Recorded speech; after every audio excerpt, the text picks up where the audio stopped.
오늘 우리에게 주신 한이의 말씀 신명기 5장 1절부터 33절까지 말씀입니다. 신명기 5장 1절부터 33절까지의 말씀. 이제 봉독하겠습니다. 한이의 말씀 경청하십시오. 모세가 온 이스라엘을 불러 모으고 그들에게 말하였다. 이스라엘 자손 여러분, 내가 오늘 당신들에게 말하는 규례와 법도를 귀담아 듣고 그것을 익히고 지키십시오. 주 우리의 하나님은 호렙산에서 우리와 언약을 세우셨습니다. 주님께서 이 언약을 우리 조상과 세우신 것이 아니라 오늘 여기 살아있는 우리 모두와 세우신 것입니다. 주님께서는 그 산불 가운데서 당신들과 함께 서로 얼굴을 마주보고 말씀하셨습니다. 그때 당신들이 그 불을 무서워하여 산에 올라가지 못하였으므로 내가 주님과 당신들의 사이에 서서 주님의 말씀을 당신들에게 전하여 주었습니다. 주님께서 말씀하셨습니다. 나는 너희를 이집트 땅 종살이하던 집에서 이끌어낸 주 너희의 하나님이다. 너희는 내 앞에서 다른 신들을 섬기지 못한다. 너희는 너희가 섬기려고 위로 하늘에 있는 것이나 아래로 땅에 있는 것이나 땅 아래 물속에 있는 어떤 것이든지 그 모양을 본떠서 우상을 만들지 못한다. 너희는 그것들에게 절하거나 그것들을 섬기지 못한다. 나 주 너희의 하나님은 질투하는 하나님이다. 나를 미워하는 사람에게는 그 죄값으로 본인뿐만 아니라 3, 4대 자손에게까지 벌을 내린다. 그러나 나를 사랑하고 나의 계명을 지키는 사람에게는 수천 대 자손에 이르기까지 한결같은 사랑을 베푼다. 너희는 주 너희의 하나님의 이름을 함부로 부르지 못한다. 주는 자기 이름을 함부로 일컫는 사람을 죄 없다고 하지 않는다. 너희는 안식일을 거룩하게 지켜라. 이것은 주 너희의 하나님이 너희에게 명한 것이다. 너희는 엿새 동안 모든 일을 힘써 하여라. 그러나 이른 날은 주 너희의 하나님의 안식일이니 너희는 어떤 일도 해서는 안 된다.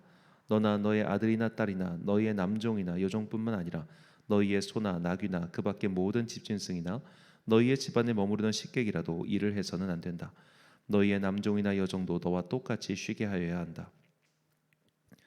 너희는 기억하여라. 너희가 이집트 땅에서 종살이를 하고 있을 때에 주 너희의 하나님이 강한 손과 편팔로 너희를 거기에서 이끌어내었으므로 주 너희의 하나님이 너에게 안식일을 지키라고 명한다. 너희 부모를 공경하여라. 주 너희의 하나님이 명하신 것이다. 그래야 너희는 주 너희의 하나님이 너희에게 준 땅에서 오래 살면서 복을 누린다. 살인하지 못한다. 간음하지 못한다. 도둑질하지 못한다. 이웃을 모함하는 거짓 증언을 하지 못한다. 이웃의 아내를 탐내지 못한다. 이웃의 집이나 밭이나 남종이나 여종이나 소나 나귀나 할 것 없이 너희 이웃의 소유는 어떤 것도 탐내지 못한다. 주님께서 이 말씀을 구름이 덮인 캄캄한 산 위 불 가운데서 큰 목소리로 당신들 온 총회에 선포하시고 이 말씀에 조금도 보탬이 없이 그대로 두 돌판에 새겨서 나에게 주셨습니다. 산이 불이 탈 때에 캄캄한 어둠 속에서 들려오는 음성을 당신들이 듣고 당신들 지파의 모든 두령과 장로들이 나에게 다가와서 이렇게 말하였습니다. 보십시오. 주 우리의 하나님은 그의 영광과 위엄을 우리에게 보여주시고 우리는 불 가운데서 들려오는 하나님의 음성을 들었습니다. 그리고 하나님이 사람과 말씀하셨는데도 그 사람이 여전히 살아있음을 오늘 우리는 보았습니다. 그런데 지금은 이 큰 불길이 우리를 삼키려고 하고 있으니 어찌하여 우리가 죽음의 위협을 받아야 합니까? 우리가 주 우리 하나님의 음성을 다시 듣는다면 우리는 죽을 것입니다. 살아계시는 하나님이 불 가운데서 하시는 말씀을 듣고도 우리처럼 산 사람이 육체를 가진 사람 가운데 누가 있겠습니까? 그러니 직접 가까이 나아가셔서 주 우리의 하나님이 말씀하시는 것을 모두 들으시고 주 우리의 하나님이 하신 모든 말씀을 우리에게 다 전달하여 주시기를 바랍니다. 그러면 우리가 듣고 그대로 하겠습니다. 당신들이 나에게 한 이 말을 주님께서 모두 들으셨습니다. 주님께서 나에게 이렇게 말씀하셨습니다.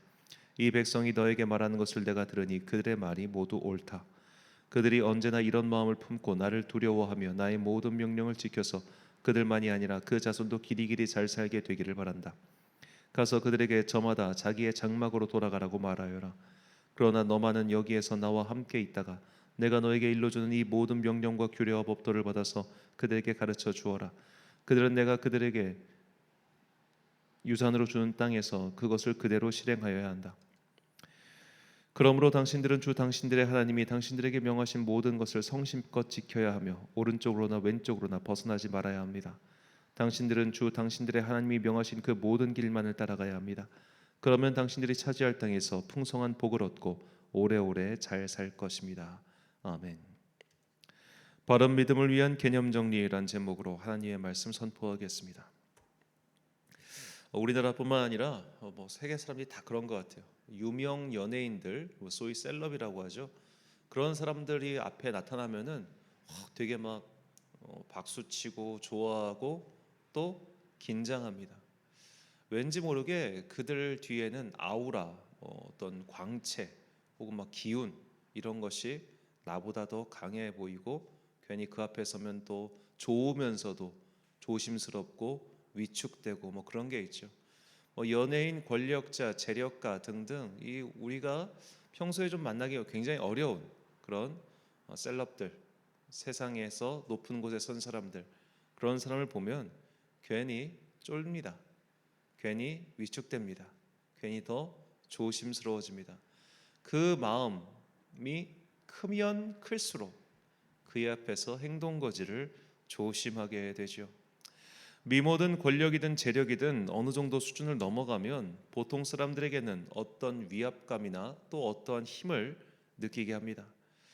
그래서 더구나 그 수준이 확 일정간 넘어가면 아예 경외심까지 느껴지지요. 그래서 그런지 뭐 그런 소위 유명 연예인들이나 셀럽들이 이제 음식점 하시는 분들은 특히 그러신데 자기 가게 방문하면 꼭 사진 찍고 뭐 사진 걸어놓고 뭐 이런 걸 하죠. 이게 물론 자기 가게를 홍보하기 위한 목적이 1차적이겠지만 자기가 느끼는 이 사람에 대한 특별한 저 사람은 정말 특별한 사람이야. 저런 특별한 사람이 우리 가게에 왔다는 건 우리 가게가 특별하다는 증거야. 이런 식으로 논리 구조가 설립할 만큼 그 사람 자체에 대해서 내가 특별하게 생각하지 않으면 그런 짓 하지 않을 겁니다. 뭐 연예인이라고 유명인이라고 왔는데 내가 더 유명해. 그러면 뭐하러 그 유명인의 그걸 빌리겠어요. 자, 그런 식으로 우리가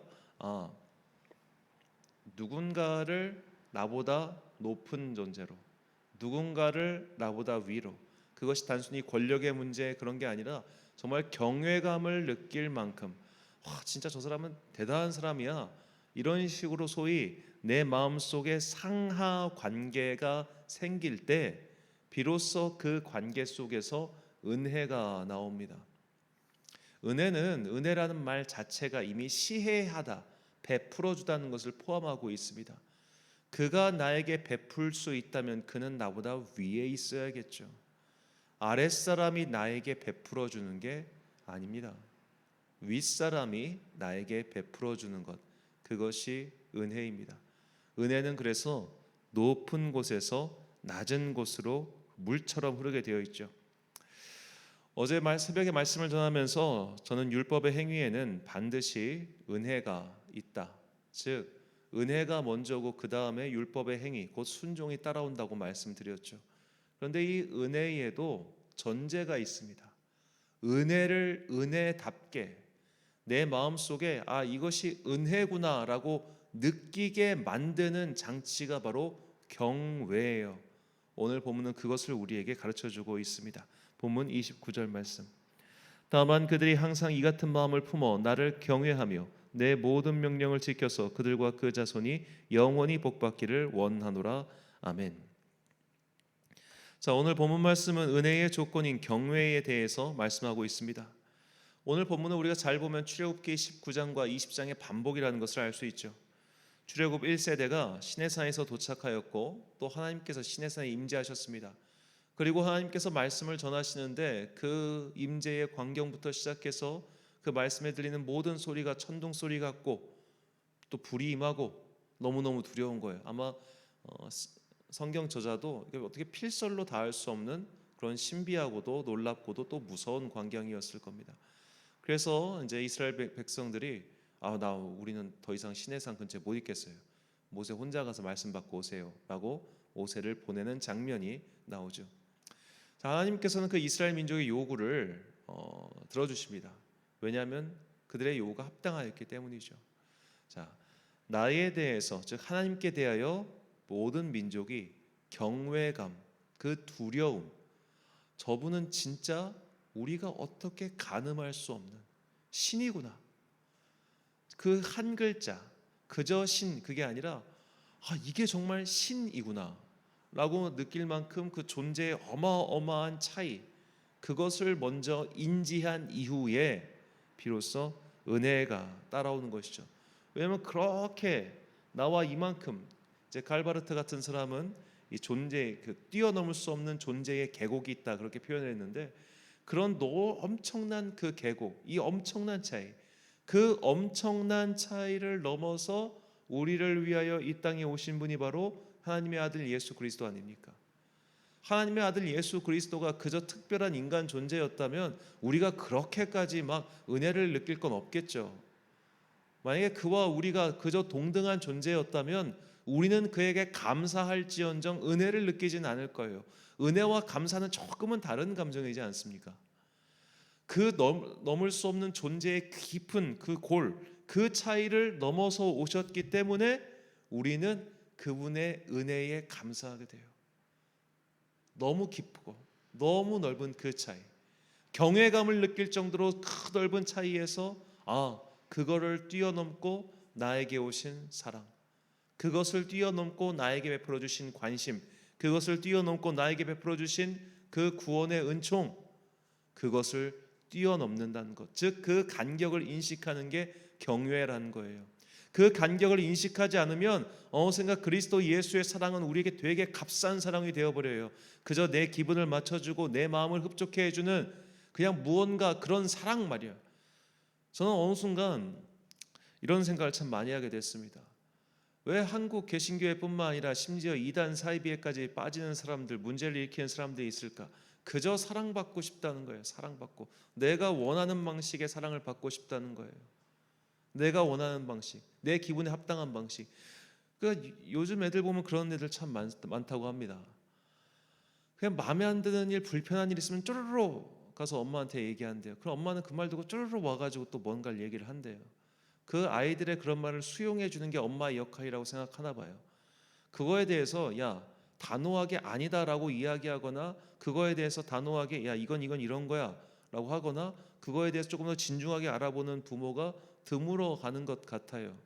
그저 내 자식 내 편 들면은, 내 새끼 편 들어주면 그게 좋은 교육이고 바른 교육이고 그게 자식 기 안 죽이는 일이고 그런 것 같아요. 아마 이제 아이들의 숫자가 줄어들면서 이런 것은 훨씬 더 강화되겠죠. 뭐 그냥 양가 합해서 손자가 개 하나잖아요. 그냥 어른 몇 명이 개만 바라보고 살고 있는데. 자, 그런 과정 마치 이제 오늘날 현대인들이 하나님께 대해서 생각하는 사랑도 이와 비슷한 것 같아요. 경외가 사라졌어요. 하나님께 대한 두려운 마음이 사라졌어요. 그분이 우리에게 벌 주시고 그분이 우리를 지옥불에 던져버리시고 그분이 우리를 심판하시기 때문에 두려운 게 아니에요. 신과 인간 사이에 감히 뛰어넘을 수 없는 그 존재적 차이, 이게 두려움의 근원인 거예요. 그런 존재가 감히 상상할 수도 없고 언급할 수도 없고 이름을 언급하는 것조차 불경한 그런 존재가 나를 생각하신다, 나를 위하여 오셨다, 또 나를 위하여 이런 말씀을 주셨다. 이것이 바른 은혜의 출발입니다. 그래서 믿음의 개념 정리를 이렇게 순서에 따라 정리하면 경외가 먼저고, 그 경외의 마음에서 바른 은혜가 나오며, 이렇게 은혜가 임할 때 우리는 자연스럽게 순종하게 되는 것이죠. 자, 이렇게 두렵고 놀랍고 떨리는 하나님께서 우리의 행복을 위하여 은혜의 율법을 주셨다는 것, 이것을 바르게 인지하지 않으면 우리는 신앙생활을 건강하게 할 수가 없습니다. 경외가 없으면 은혜는 그저 감동에 불과하겠죠. 그저 나를 사랑해 주시는구나, 감사하다, 이 정도의 반응밖에 되지 않을 겁니다. 이런 것은 은혜가 될 수 없습니다. 은혜는 내가 현격한 차이가 나는, 내가 감히 넘볼 수 없는 그 존재가 나에게 사랑을 주고 관심을 가져주고 보살펴 준다는 것을 깨달을 때 생기는 것이죠. 이런 과정, 경외, 은혜, 그리고 순종, 이거 하나만 빠져도 온전한 믿음이 될 수 없습니다. 경외가 없으면 은혜는 그저 감사일 뿐이고, 감사만 있는 은혜로서는 순종은 그저 해도 그만 안 해도 그만인 것으로 격화됩니다. 그렇다고 해서 이 경외, 즉 두려움만 있고 순종만 있으면 그 중간에 은혜가 빠져버리면 어떻게 되겠어요? 하나님은 그저 폭군밖에 안 되는 거예요.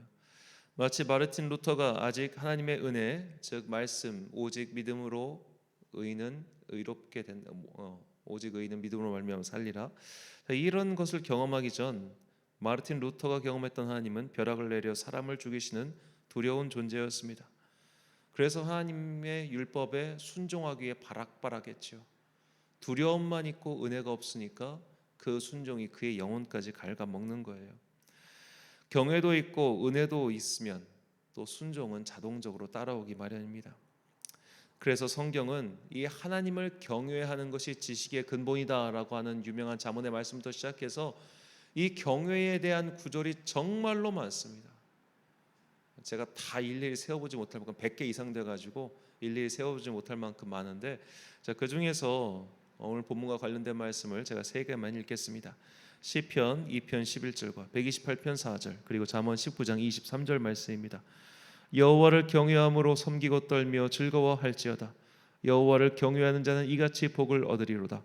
여호와를 경외하는 것은 사람으로 생명에 이르게 하는 것이라. 경외하는 자는 족하게 지내고 재앙을 당하지 아니하느니라. 아멘. 사랑하는 천안광성교회 성도 여러분, 그리고 이 새벽을 함께 깨우고 계신 귀한 주님의 자녀 여러분, 우리로 하여금 경외를 느끼지 않고는 못 견디게 만드는 그 하나님의 존재의 격차, 그 창조주이신 하나님, 감히 이름조차 언급하기 힘든 그 하나님부터 만나시기 바랍니다. 우리는 사랑을 자기 위주로 생각하죠. 사랑은 상대가 원하지 않는 걸 하지 않는 것, 이 정도로 생각합니다. 부모는 자식을 사랑하면 자식이 하기 싫다고 하는 건 다 들어줘야 한다고 그렇게 생각하지는 않겠죠. 하나님께서 말씀하시는 사랑은 그런 사랑이 아닙니다. 하나님은 분명히 우리를 사랑하시지만 우리의 잘못된 모습까지 사랑하지 않으신다는 것을 잊지 마십시오. 그래서 회개 없는 은혜는 없습니다. 사랑의 감동에서 회개하는 것이 아니라 거룩하신 하나님 앞에서, 그의 거대한 존재 앞에서 우리의 모자람과 우리의 죄가 고스란히 드러나기 때문에 두렵고 떨리는 마음으로 회개하게 되는 것입니다. 이 과정을 오해하면 안 됩니다. 이 과정을 바꿔서도 안 됩니다. 두려움과 경외로 주님을 만나야 주님의 은혜가 정말 은혜답게 다가옵니다. 그때야 우리는 나의 삶을 경건하고 거룩하게 겨우겨우 바꿔나갈 마음의 자세가 시작됩니다. 그저 하나님은 사랑이시다, 하나님이 나를 사랑하신다, 이 정도 명제에 멈춘 자들은 나중에 어떻게 되느냐, 하나님이 사랑이시기 때문에 하나님께서 지옥을 만드실 리 없다, 이렇게까지 나아간다는 것을 잊지 마십시오. 경외, 은혜, 그리고 순종이라는 믿음의 바른 순서를 잊지 마시고 날마다 두렵고 떨리는 마음으로, 그리고 은혜에 대한 감사와 감격으로 하나님을 경외하는 하늘나라의 백성들이 되시길 예수님의 이름으로 축원합니다. 기도하겠습니다. 사랑과 은혜가 풍성하신 아버지 하나님, 밖에는 지금 비가 내리고 있습니다. 중울발 미세먼지가 너무너무 심해진 어제, 이 공기가 한반도로 넘어와서 우리 성도들을 상하게 하면 어떻게 될까 많이 염려하였는데, 오늘 주님께서 주시는 이 단비가 그 부정하고 더러운 미세먼지를 막아주고 있습니다.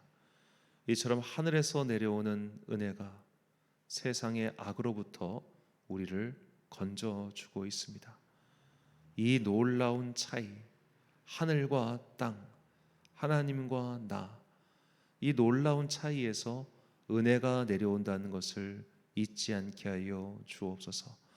우리는 하나님은 사랑이시다라는 말에 너무 익숙해져서 오히려 하나님을 너무 함부로 대하고, 그 내가 내 멋대로 행동해도 하나님은 사랑이시니 다 이해해 주시고 받아주실 거야 라고 오해하고 살아온 것은 아닌지요.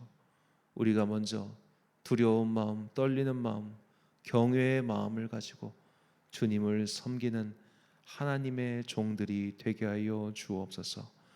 그렇게 주님과 우리 사이에 감히 넘을 수 없는 그 존재의 깊은 계곡이 있다는 것을 우리가 깨닫고 나의 존재에 대한 죄를 회개할 때 비로소 은혜가 진정한 은혜가 된다는 것, 그리고 그 진정한 은혜가 우리를 진정한 순종과 경건의 삶으로 인도한다는 것, 이 믿음의 바른 순서를 잘 기억하고 언제나 먼저 주님을 두려운 마음, 떨리는 마음, 경외하는 마음으로 모시는 당신의 바른 백성들 되게 하여 주옵소서.